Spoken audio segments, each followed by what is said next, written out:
శివాజీ హిందూయిజానికి హిందూ మతానికి కూడా ప్రతీకరంట. సిగ్గున్నాదరా భయం కన్నా.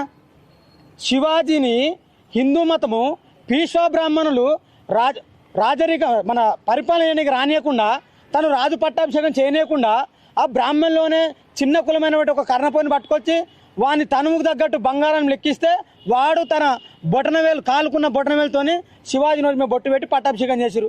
గద్దెలవరాబాయ్ శివాజీ తన జీవితం అంతా పీష్వా బ్రాహ్మణుల వ్యతిరేకంగా కొట్లాడాడు. గద్దెలవది. శివాజీ సమాధిని నీ తాత సావర్కర్ కనిపెట్టిండా? చెప్పండి. శివాజీ సమాజాన్ని మా తాత మహాత్మా జ్యోతిరావు పులే కనిపెట్టిండు. మీ తాత ఏడురాబాయ్? మీ తాత బ్రిటిషర్ కాలు మొక్కిండు. మా తాత ఏడురాబాయ్? మా తాతయ్య పీష్వా బ్రాహ్మణుల వ్యతిరేకంగా పోరాటం చేసిండు. మీరేడున్నారాబాయ్? చెప్పండి. ఇలా నేను ఇట్లా మాట్లాడితే శ్రీకాంత్ దొంగ అకౌంట్ల నుంచి మెసేజ్ పెట్టాలి. అరే మీరా చదవరు, చదివని చెప్పినా వినరు. ఇలా వినాలే. ఐటెం నెంబర్ 7 అందరికంటే ముందే దుంకులాడుతున్నవాడు నువ్వు పటంచర్లా, నీకేం పని వేపాడా? ఎలక్షన్ రాగానే శివాజీ గుర్తుకొచ్చిండా? ఒక్కసారి మీరు అందరూ ఆలోచన చేయాలి. దేశ ప్రజలు ఆలోచన చేయాలి. ఈ తెలంగాణ రాష్ట్ర ప్రజలు ఆలోచన చేయాలి. శివాజీ బ్రాహ్మణిజానికి వ్యతిరేకంగా కొట్లాడితే ఆయన నుండి స్ఫూర్తి పొందిన వ్యక్తికే మహాత్మా జ్యోతిరావు పులే. 1869లో రాయగఢ్లో ఛత్రపతి శివాజీ సమాధి ఉంటే ఇగో ఈయన శూద్రరాజు అని చెప్పి మొట్టమొదటిసారి చెప్పిన వ్యక్తి మహాత్మా జ్యోతిరావు పులే. తర్వాత ఈ బ్రాహ్మణిజానికి వ్యతిరేకంగా కొట్లాడిన వ్యక్తి మహాత్మా జ్యోతిరావు పులే అయితే ఆయన నుంచి స్ఫూర్తి పొందుకున్న వ్యక్తి డాక్టర్ బాబాసాహెబ్ అంబేద్కర్.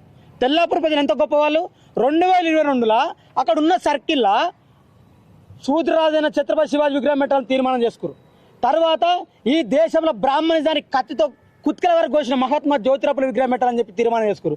తర్వాత ఈ భారతదేశ నిర్మాత డాక్టర్ బాబాసాహెబ్ అంబేద్కర్ విగ్రహం పెట్టాలని తీర్మానం చేసుకుంటే ఏడవనే బీసీ సంఘాలు ఇలా బీసీల మీద దాడి చేస్తే మహాత్మా జ్యోతిరావు పులే బీసీ కాదా? ఛత్రపతి శివాజీ బీసీ కాదా?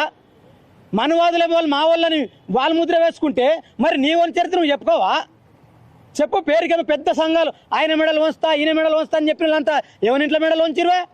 ఒక ఆయనేమో నరేంద్ర మోడీ ఇంట్లో మెడలు వంచిండు, ఒక ఆయనేమో రేవంత్ రెడ్డి ఇంట్లో మెడలు వంచిండు. మీరు బీసీ ప్రజల కోసం మెడలు వంచిరా? గివా మీ రాజకీయాలు? చెప్పండి.